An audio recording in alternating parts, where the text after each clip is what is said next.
that code? Did you get the code?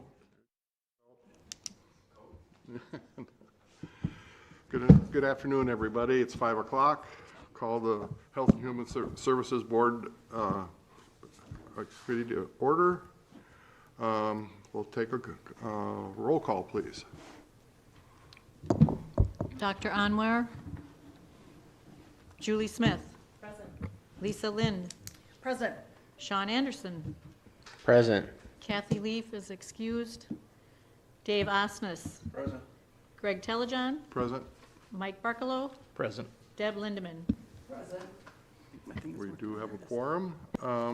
Minutes were attached to the agenda. Is there any discussion or objection to the minutes? Hearing none, they'll stand approved as presented. Is there any public comment? There's no public here. Okay. So there's no comment. Business items, Health and Human Services monthly financials. Okay. So the financials are included in your packet. We do have the audit entries that were provided by our auditors have been entered now, so the fiscal year 2022 actual final is actual final numbers now. There were a couple adjustments that he made, recognizing some revenues, like from the opioid settlement, and then just a couple other miscellaneous entries. So there wasn't a significant change to what they were prior to this.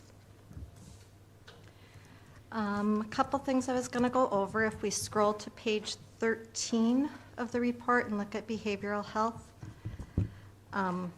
when you look at purchase services, you know, from August of last year to August of this year, you see a fairly significant increase. A lot of that is from Winnebago and Trempealeau, so some of our placements. But in addition to that, we had additional ARPA projects that we have in place. So we've got the partner organizations, the detox withdrawal, and the peer support. So those are also part of that purchase services increase that weren't there last year at this time. And those ARPA ones, you know, do have revenue to offset those expenses. If we go to page 17, I was just going to go over a little bit of the children's services purchased services and what makes up that increase. So again, right now we're showing that we are over budget for children's services. Birth to 3 is one of our mandated programs. We are using quite a bit of purchase services just because we've been short-staffed in that area and just had a big increase in the number of referrals that we have, and those services have to be provided. So we do have revenue that will have to help to offset that. Our child protection, as we've talked about each month, that one is also trending high, although it has leveled off the past 2 months. Children's long-term support, that one's currently at $262,000 of that amount, which is like $131,000 over where it was last year. That's fully reimbursed. So those funds, as children are enrolled in that program and then have an identified health or safety need, we can have projects or purchases that we make for them that get reimbursed from the state. The other area for children's services is our youth justice. That's $867,000 of this amount, and that's significantly higher over last year. That's just a group of children whose needs have grown over the recent time. So we're just doing that to manage it as best we can. That's all I had to point out for Health and Human Services. Are there any questions on that area? Okay. So then if we look at page 25, this is the healthcare campus. So their audited information is in the books that was put by your station there. But their 2022 final numbers are there as well. So they finished the year $135,000 to the positive. Current year, we did get our interim Medicaid rates were a pretty significant increase, and currently they're showing $241,000 to the positive. Right now, we have not included any depreciation expense yet this year. So any questions on the healthcare campus? Lisa, your mic's open. Okay, that's all I had to point out for you. Thank you. Thank you. 2024 proposed rates increases for St. Croix County Healthcare Campus.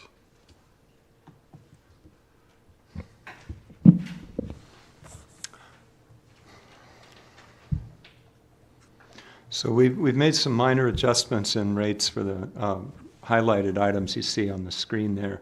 That's a result of looking around at similar facilities around the area and seeing what they charge for rates and adjusting ours to be similar to their rates. If you have questions, they're fairly minimal, but if you have questions about exactly how we arrived at these figures, Sandy is here from the healthcare campus tonight. She can probably help answer those. But otherwise, it's just a minor rate adjustment in those areas that are highlighted.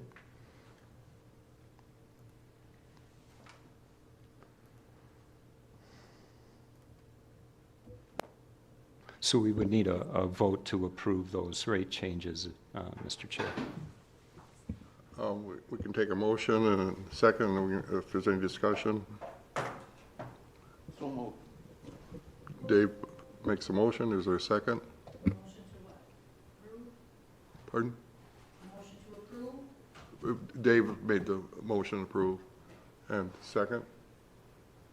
I second it. Deb. Any discussion on the rates?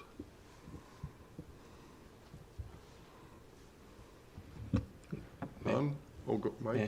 So this is basically just, so we've surveyed like Washington County and Polk and Barron County and so on. And Supervisor, I can ask Sandy to specify who was looked at in terms of comparison. Would that be helpful? Sure. Okay. Sandy, do you mind?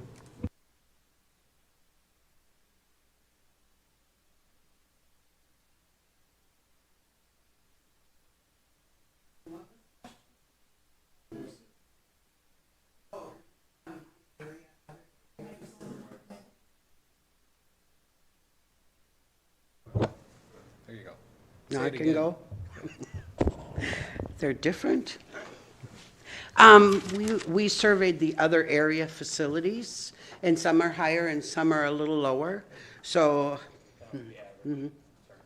and Orchard View is going up just a slight amount, so. How wide of an area? The county area. Just the county? Yep, Yeah, I didn't go into any other, well, we did do Golden Age, which is across Pierce, or Polk. Okay. Any other questions? Hearing none, take a vote. Voice vote will be fine, I guess. All in favor, say aye. Aye. Oppo- Opposed, say nay. Motion carries unanimously. Gaines. Next item is 2024 proposed rate increases for health and human services. So, thank you, Mr. Chair. So, we have to look at our rates for these services listed on the sheets that you have in front of you every so often, and it hasn't been done since I've been in the director role. So, with Faye's help and Colleen's help, we looked at the previous rates for these services listed, and then I'll let Faye explain the methodology she used to calculate the new rates.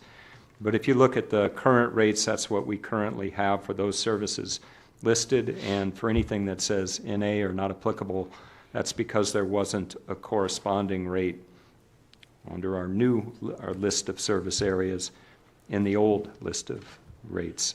Does that make sense? So that's why the NA is there. But I'll let Faye, if she wouldn't mind, just explaining the methodology for determining these rates. Each year we do a Wisconsin Medicaid cost report, which takes every staff person, all of our expenses for all of our programs, and helps to settle some of our Medicaid shortfalls. So we used the comparison of those dollars, and then I actually took the rate setting tool that we use for setting our children's long-term support rates or other rates, and went by program. So I'm taking our 2024 salary and fringe for staff, our projected that from the budget, projected expenses that we have, and then compared them. These rates are what we need to provide to people of what they would pay if they were billing or if they were paying full fee for their services. Very rarely does anyone pay full fee. They either have commercial insurance, Medicare, medical assistance, or are eligible for a reduced fee based on their sliding fee, so the ability to pay. Could I also add, Faye, that if we were to contract out for any of these services, that contract would specify these rates? So if another county, for instance, wanted to partner with us on something and we billed them, that's the rate we would use for that. Is there a motion to approve? So moved. Dave, is there a second? I second it. Deb? Any further discussion or any other questions? Sean has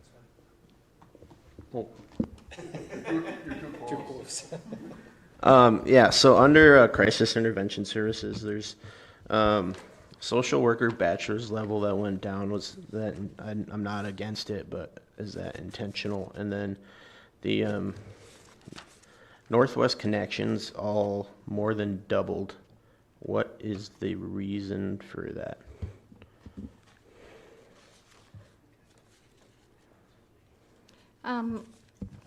It was just, again, the calculation that I did for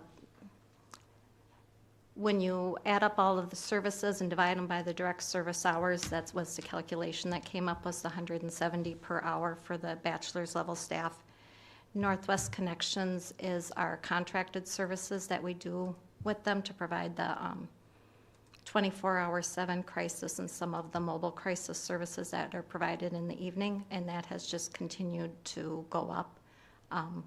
Again, it's a fee that we have to set. It isn't a fee that anyone generally has to pay for the services they receive. And I did a lot of comparisons to what our Medicaid cost report showed versus the calculation that I did with the future rate setting.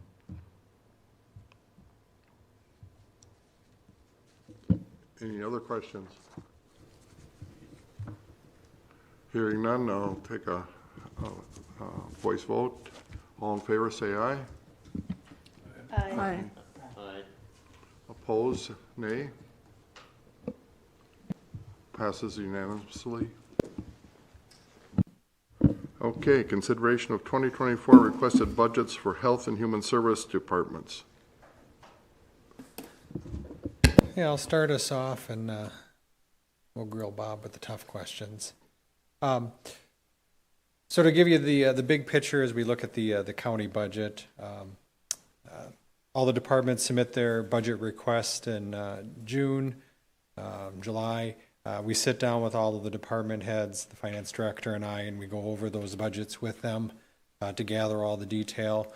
We then bring it to the standing committees for your input.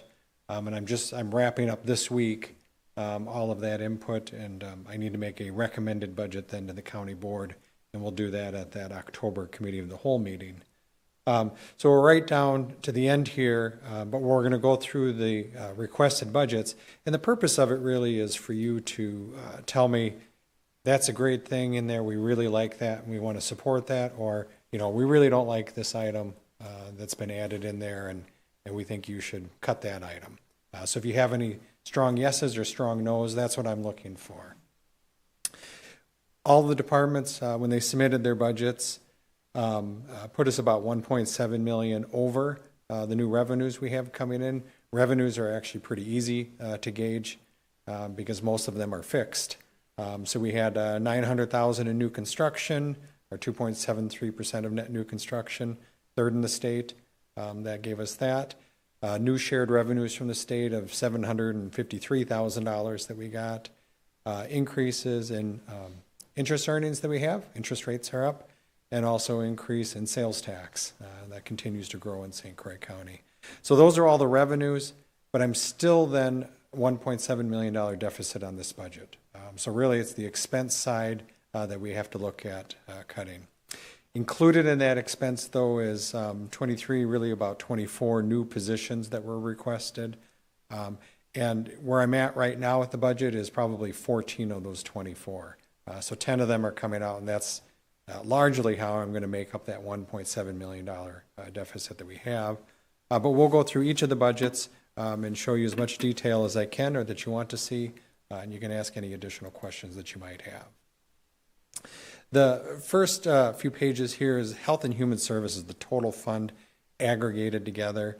It's probably, it's great for an overview of HHS, but probably it's better to look at them at the divisional level. So I'm going to skip down through these first few pages and get to our first division within Health and Human Services. When we look at the budget, the way I would instruct you to look at it is slide all the way over to the far column on the right where the numbers are. That's the requested column. So those are the numbers that we're talking about. If you want to compare it to last year, back up 2 columns, and that's the difference between what they're asking for this year and what they got last year that the county board approved. The next thing you should look at is the very first line. That's the general property tax line. So they have other revenues coming in. They have all their expenses. The plug number is general property taxes, how much money we're going to ask the taxpayers for. So how I look at that budget when I'm analyzing them is I'll take a look at that very first line, and I'm going to compare here $780,000 that was approved last year to $854,000 that they're asking for this year. So there's a $74,000 increase. So that's what I'm looking for then really is what caused that $74,000 increase. To figure that out, I'm going to look at 2 expense line items. I'm going to look at the net wages and fringes, which is right here, because it adds up all the wages and benefits together so that I don't have to look at any individual changes. Within the wages and fringes across all of the departments, there's a 1% increase in health insurance. There's a small increase in Wisconsin retirement. We have a 1% COLA built into the budget and a step increase. There's also additional new positions, and when we get to those, I'll try to point those out for you. But when we look at this budget then, so we're looking for a $74,000 increase.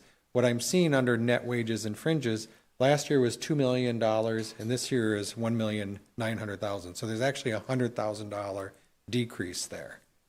So now really I'm looking for $174,000. The next expense that I'll look at is the operating expenses. So the operating expenses are what the departments have more control over. The wages and fringes, other than if they ask for a new position, I set the wages and the fringes. They really have no control over that at all. You can't say, well, I'm going to give all my employees a single health insurance plan next year to save some money. That's not really how it works. So they don't have much control over that. What they do have control over, though, is the operating expenses. So here we see last year was at $117,000 and this year's at $128,000. There's really not much of a difference there. All right, so I'm still off now by, probably $150,000. I'm going to go back and look at more details. And what it tells me is it's not on the expense side, it's going to be on the revenue side. So I come up and I start looking through the revenues. There's only a few rows here.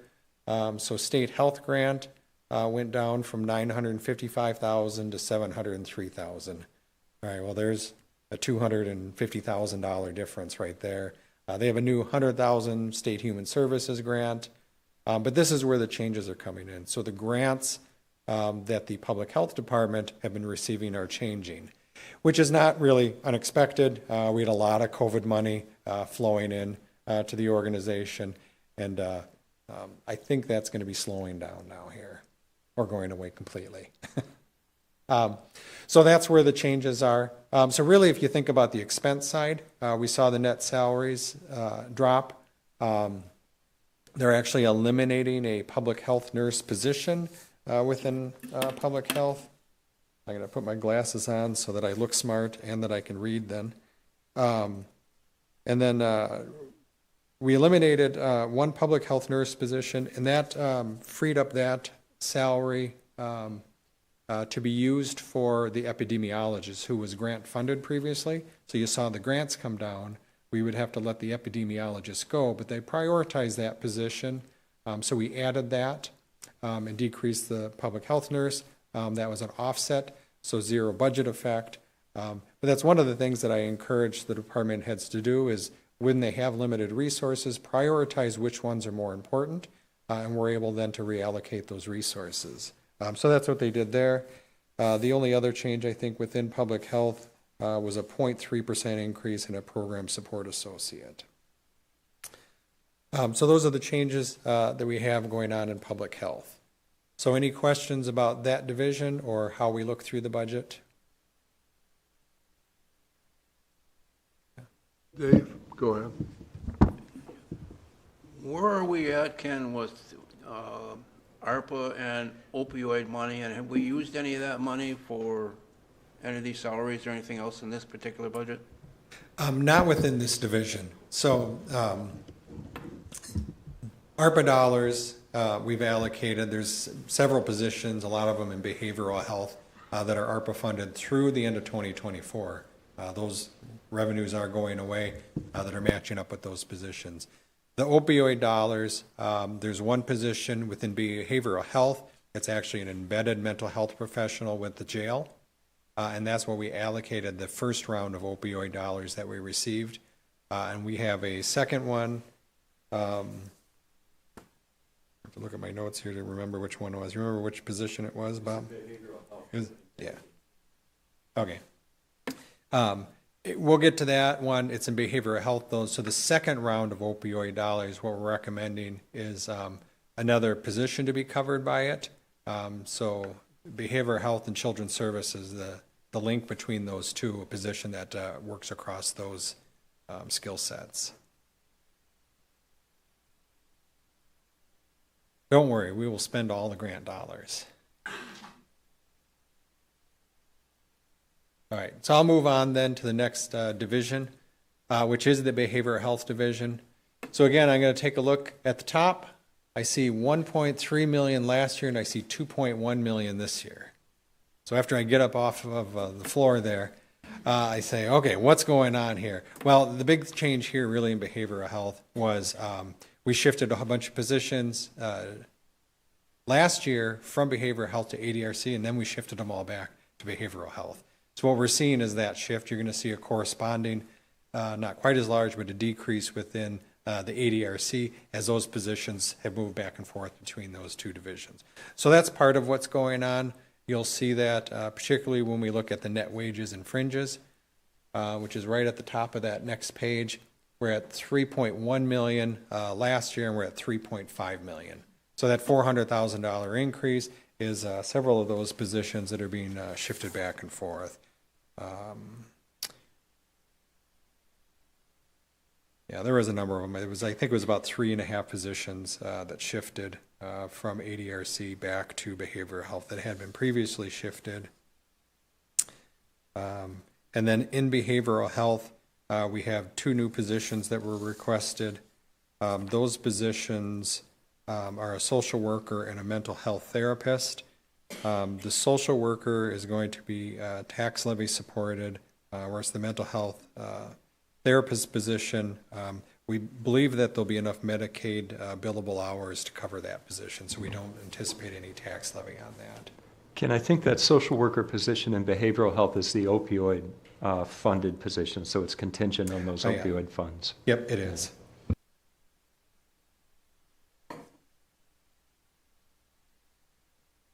So really part of this budget, and I know we've brought them as separate resolutions in the past to say, all right, what do you want to do with these opioid dollars, or what do you want to do with these ARPA dollars? I'm telling you right now, I'm asking you with that second tranche of opioid, if this is what you want to fund with it. So if you guys approve the budget, and I'll continue to spell it out as we go through the budget process, but you're approving this position in there, unless I hear otherwise that, no, you want to pull it out separately, or no, you don't want to use the opioid dollars for that purpose, then we'd have to do it differently. The position that the original or first, I guess, settlement funded, how long is that fund, that, I guess, pocket of money good for? Yeah, it was about 20 years. Yeah. Yep. And the only thing with the second one, we anticipate the second one's going to have a 10-year repayment rather than the 20-year. I think it was like 18 years, but the new one will be 10 years. We don't have the exact dollar amount yet, but within the parameters of where it's estimated, it should cover the full position and for that 10-year period.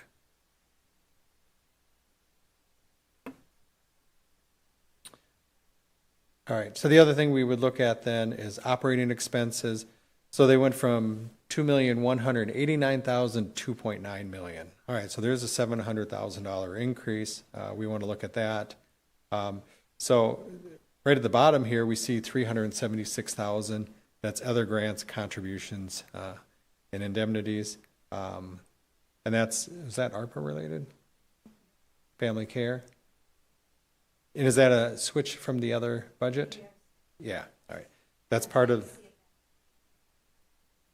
Yep. Yeah. Yep. And then the other big change that we see is in the purchase services. So Faye was talking about purchase services in her monthly financial report.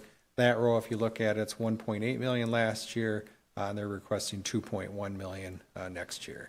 If you look at the two prior years, they were 1.6 and 1.9, so you do see that trajectory coming up.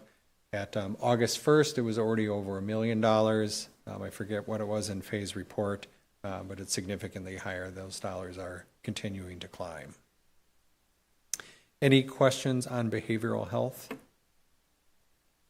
All righty. All right, the CCS program. So when we look at that, they have requested $1,993. That's an error. We always have this program at 0, so I will make sure that I fix that. That's going to be at 0. The program really, I think, has finally kind of leveled off a little bit. If we look at the net wages and fringes, they go from 3.3 to 3.5 million. And the operating expenses from 2.5 to 2.3, a little bit of shifting in their cost. But the total level of expenses and revenues is kind of stabilized. CCS was brand new 6 years ago in the state of Wisconsin. We really ramped it up, moved as many of our services over to it as we could, because this is one of the few programs that the state actually funds at 100%. So whatever services will qualify under the CCS program, we want to be able to provide them there rather than somewhere else in the county. Any questions on CCS?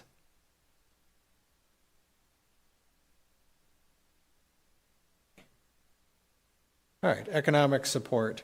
So last year, if we look at the property taxes, it went from $140,000 to $149,000. I don't get too excited about that at all. The net wages and fringes were $1.2 million 47. They're now $1.2 million 70,000. That's just the little amounts of wages and benefit increases that we're seeing across the budget. So really no changes there at all. And just like their operating expenses, they're up by less than $2,000. So very small but well-run division within HHS. All right, moving on to children's services. So children's services, we see an increase from 3.3 million to 3.9 million. So right away, I know I'm looking for about $600,000 of what changed in this budget to account for that. I'll go down.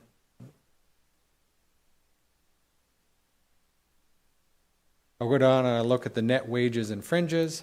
When I see that, it's 4.2 million up to almost $4.6 million. So within children's services, we have several new positions that were requested.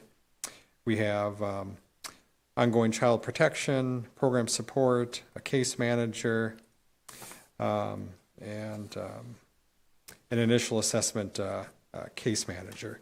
So several new positions. So really, if you think about most new positions with the county, if we budget for a family health insurance plan, which is north of $25,000 now, we're looking at $100,000. So if there's 4 positions, that's $400,000, which accounts for most of that increase there that you're seeing.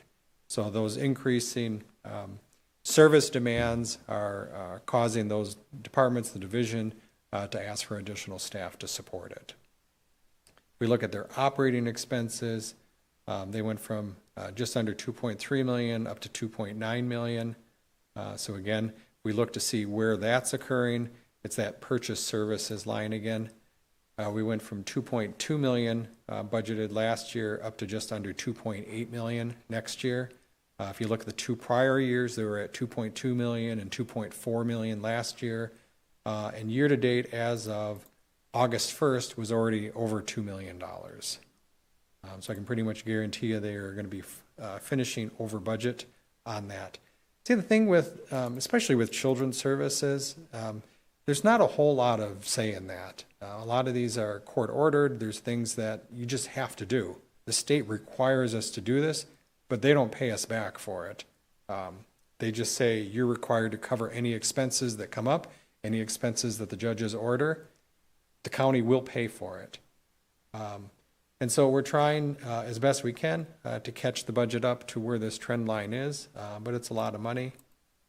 And we do have some other additional revenues coming into children's services that are helping offset some of the increases that you're seeing, but there are significant increases within the children's services division.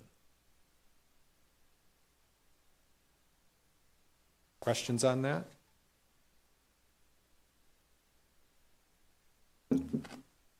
Everyone's good with that? Excellent. Move on.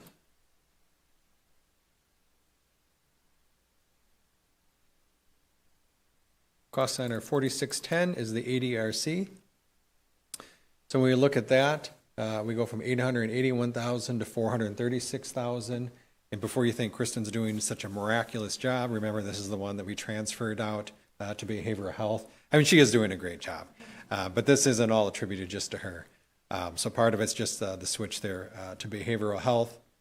So we see that that decrease. We're going to see a corresponding decrease then in the net wages and fringes. They dropped from 1.9 million to 1,870,000. They do have some new positions that they've requested in the ADRC. They have information and assistance specialist that'll be partially funded through federal and state resources. And they asked for a part-time ADRC volunteer coordinator. Again, not all of these positions will be funded. Of the 24 requested, I'll probably fund about 14 of the 24, so about 60% of them. You'll have to come to the October Committee of the Whole if you want to know who's getting funded and who's not. Teaser there to keep you guys excited. Or you can watch the admin meeting from last week, either way. The operating expenses then, that's the next thing that we would look at, so that's all the way at the bottom here. They go from 977,000 to 702,000. And that bottom line item, that 376,000, that was just transferred right from this budget over to that behavioral health budget, so we just move the money around. Any questions on ADRC? Still doing a good job.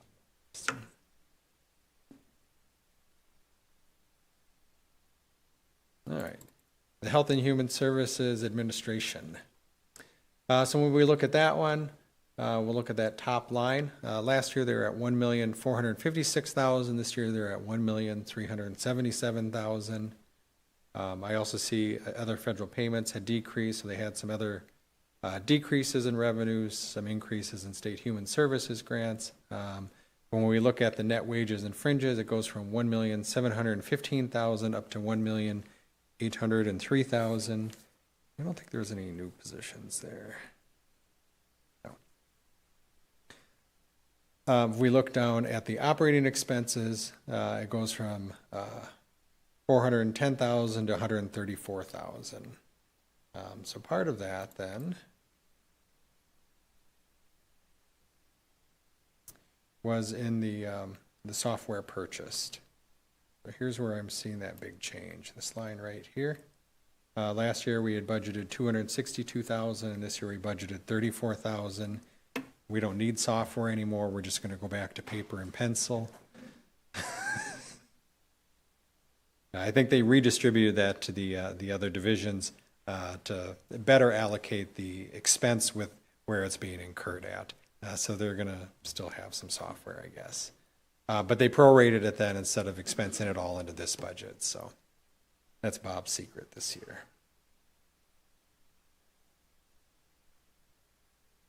All right, so that's it for the divisions of Health and Human Services. We have just a couple more budgets to go over.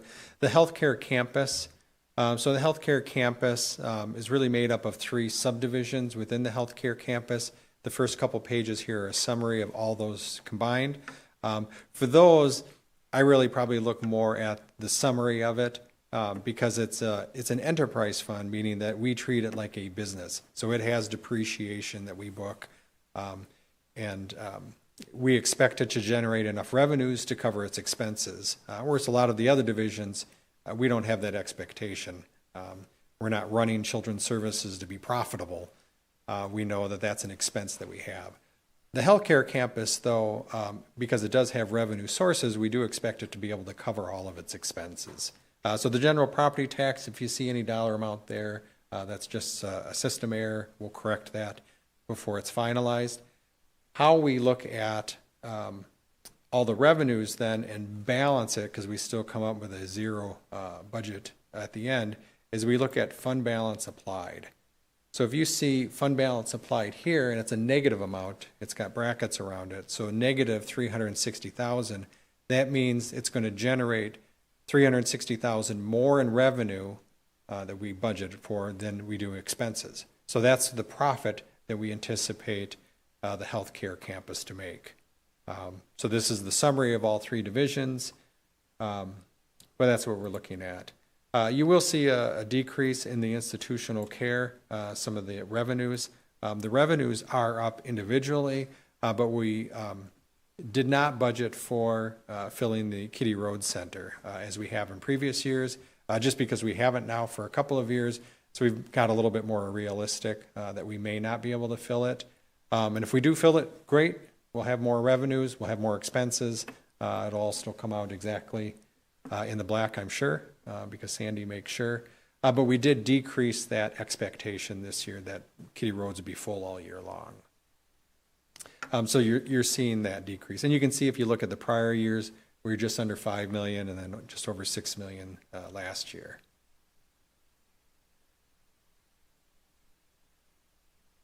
So related to that then, if you look at the net wages and fringes, last year where we budgeted 7.1 million, and now we're budgeting 5.8 million. We've also decreased that staffing expectation then, because we don't plan to staff the Kitty Roads, at least in the budget projections that we have as of today.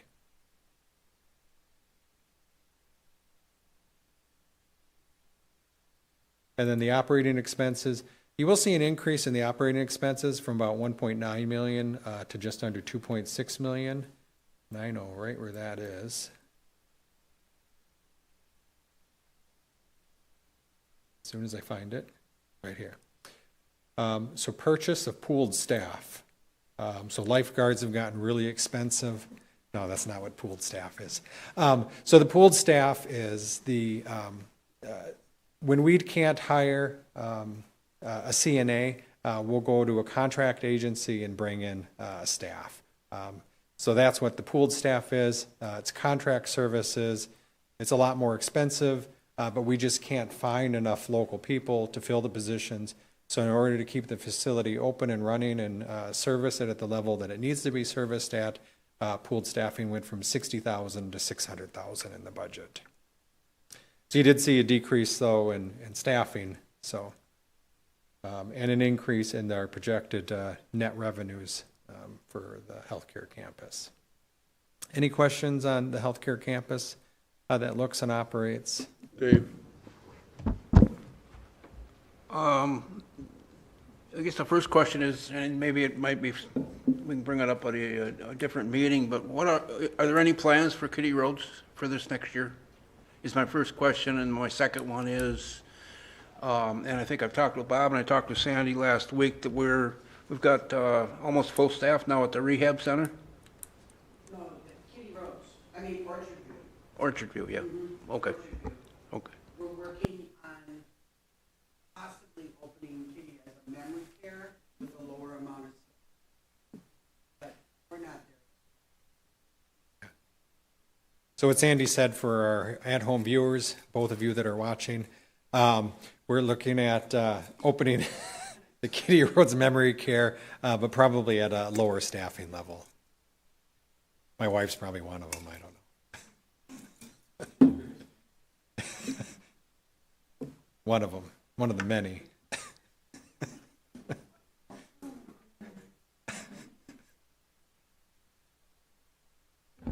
I had a quick question. Yeah.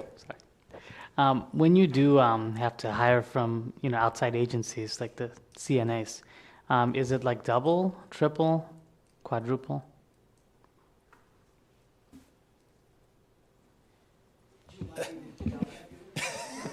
Either way, you can yell at me. You can... Well, if you're going to talk, come all the way up. 38 to You're gonna have to say it $45 an again. hour. Say it again now. They in the can't hear microphone. me, okay.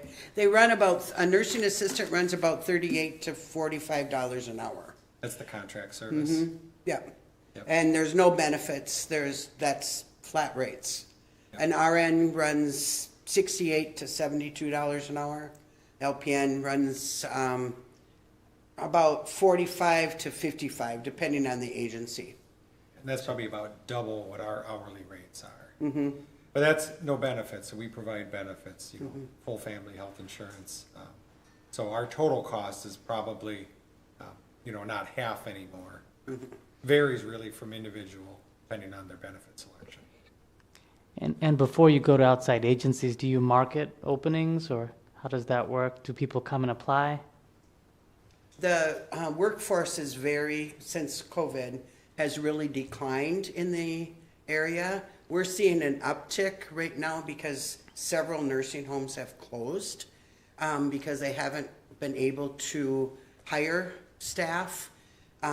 Actually, in Wisconsin, there's been 64 nursing homes that have closed since 2016. And a couple of them recently were in like Colfax and Elmwood and Luck. So they're a little closer, so people are migrating towards us, which is very helpful. We have some interviews with some nurses this week, which will cut our budget.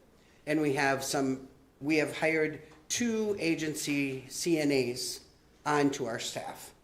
They love working with us, so that's great.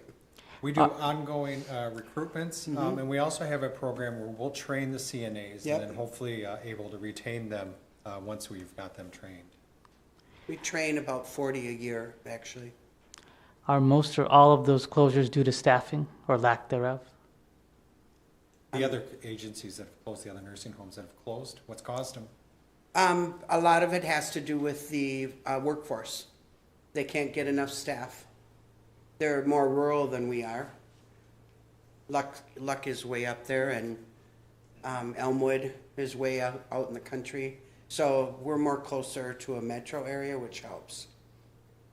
But hospitals are now hiring RNs when they're not even, before they've taken their boards. And that's pulling away from the long-term care environment. And they're also hiring nursing assistants, CNA instead of LPNs, to help supplement their workforce. So that's some of the things that are going on for us and have been since COVID. Thank you. You're welcome. Any other questions? We'll wait till you sit down. I just have a quick question. Are there LPN programs, training programs yet? I didn't even, because No. that would work in a nursing home to, The But- RNs, before they complete their RN program, can work as an LPN. okay, that's all, okay. Yep, that's all. Okay, Yep. I wondered. Sandy, we still got the classes going on too, right? Yes, yes. And how is that going? Good. We have about 40, we train about 40 nursing assistants a year. Not all just for our facility, it's for any facility, because that's, my mission is to get more people for the elderly, no matter where they're going to work. We do a lot of work for other facilities in St. Croix County. So if either of our viewers are interested in being a CNA, Yes, come on over, give me a call. We'll definitely help you out. Train you for free and pay you. it's a good deal. Yep. If either of you are interested. Any other questions? Sorry, I got one last question. The wages you're paying, are those in line with what's in the market? Are those competitive with hospitals and other healthcare systems? I can't tell you what hospitals pay because I don't research that. But the agency wages are quite a bit higher than what we pay, except I don't know what our percentage of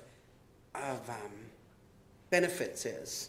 I wanted to say it's pretty high, actually, because that's why we're attracting some of the pool people is because of our benefits. So we have 2 nurses that are currently very interested in working with us too. So I think our wages are competitive with our benefits, but if that makes any sense. We have better benefits than some of the other facilities. Yeah, we do wage comparisons, and I'm not sure exactly who they compare to, but what I can tell you is that we're not grossly out of line. We're not well below what the market is. We're also not going to be the highest payer in the marketplace. Thank you both. Yep. Thank you.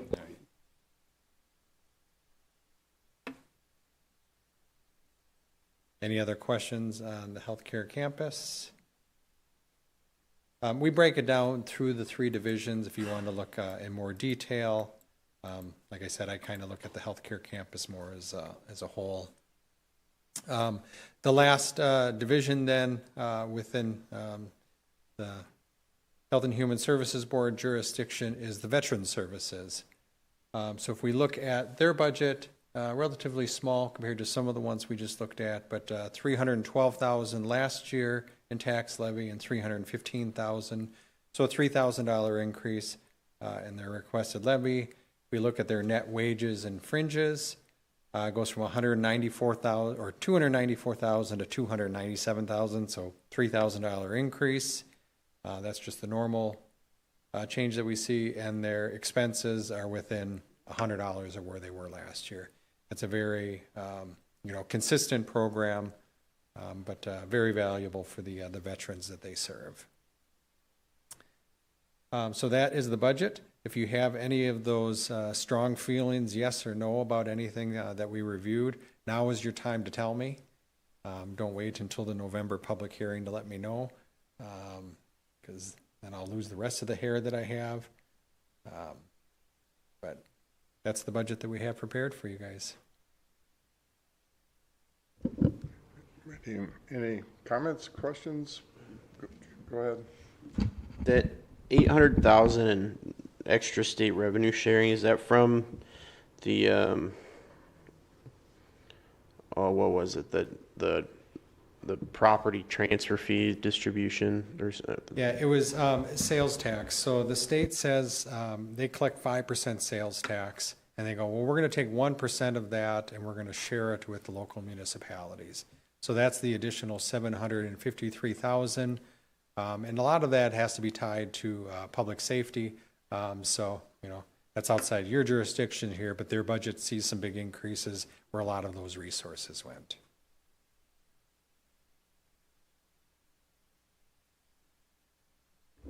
Any other comments, questions, withdrawals?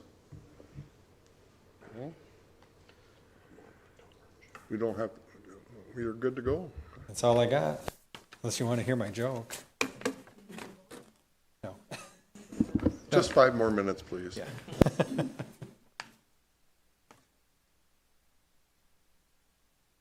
Any requests for future agenda items? Go ahead, Mike. I would like to bring a resolution prohibiting the HHS department from mandating any vaccines and also mandating any masks going forward. As we see that this is coming to a head again, I think that would be something that would benefit our public. And I'll bring the resolution. Okay. Any other agenda items? Mr. Chair, I'd like to propose an agenda item that would focus on the topic of harm reduction and help the board better understand what that term means and how it applies to the public's health. And I've reached out, I don't know if Dr. Anwar or Julie, you've seen your email yet, but I've reached out to ask for their assistance in drafting a presentation with our public health department for an informational topic. Okay. Any other items? Okay. Any announcements and correspondence? Go ahead. I do have one announcement. I wanted to hand out these brand-new rack cards that Western Wisconsin Health provided to us just recently. They describe the withdrawal management project that we've started in partnership with them. It's funded through ARPA dollars. This rack card is a very concise and I think clear description of what that service provides. Dr. Anwar and Dr. Schwartz, Ailey Peterson at Western Wisconsin Health, Natasha Ward have been very helpful in putting this program together with some of our behavioral health staff, Char Lopez and others. So this is the result of that ARPA funding that we did have available to us to address withdrawal management, which is detoxification and ongoing care, other kinds of supportive services for people that are withdrawing from any substance, alcohol, opioids, or other drugs. And this is it involves a more intense look at patients that present at Western Wisconsin Health in withdrawal and ongoing clinics to support them with medication-assisted treatment and other kinds of peer support and behavioral health supports to hopefully prevent them from cycling through emergency departments and jail and other crisis services. And Julie, I know for recovery housing, this would be an area too where you might find it useful to refer people to Western Wisconsin Health for that service. So the number's on there that you can call, or anyone that you want to pass this information along to can call if there's a person that fits that description that might need some help. Any other announcements or correspondence? No. Our next scheduled meeting is October 18th at 5 p.m. And we are adjourned. Thank you.